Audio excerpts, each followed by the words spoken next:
अब उत्तर प्रदेश में कर्फ्यू नहीं लगता, नो कर्फ्यू नो दंगा, और यूपी में है सब चंगा। अब वहां दंगा नहीं है, वहां कर्फ्यू नहीं है, वहां सड़कों पे कोई नमाज नहीं पढ़ सकता।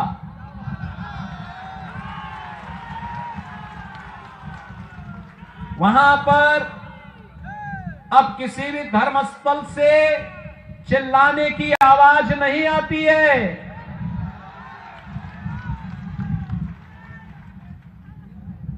अगर किसी ने दंगा करने का दुस्साहस किया तो उसकी प्रॉपर्टी को जब्त करके वहां के गरीबों में, दलितों में, जनजातीय समुदाय के लोगों में बांट दी जाती है और कहा जाता कि इनका अधिकार है, घुसपैठियों का कोई अधिकार और दंगाइयों का कोई अधिकार नहीं होता है।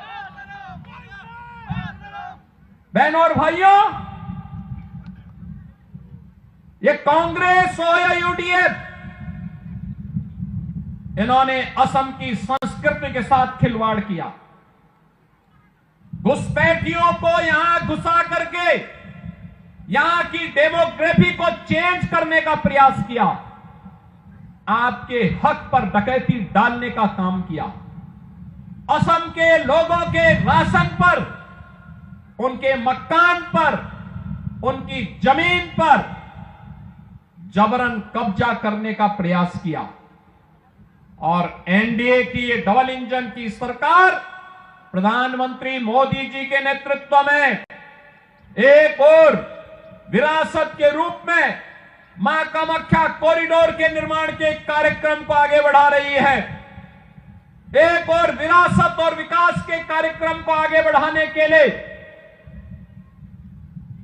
से हेमंत बिस्व शर्मा जी के नेतृत्व में असम के अंदर एनडीए की सरकार कार्य कर रही है।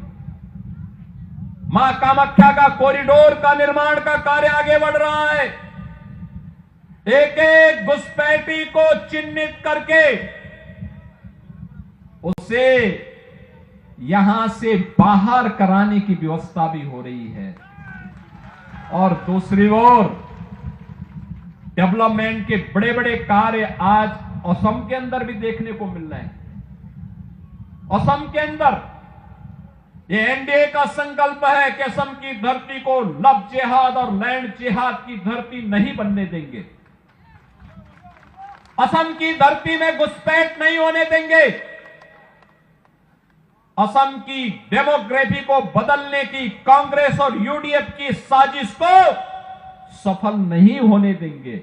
और इसको रोकने का काम केवल और केवल एनडीए की, बीजेपी की गवर्नमेंट ही कर सकती है, कांग्रेस और यूडीएफ नहीं कर सकती।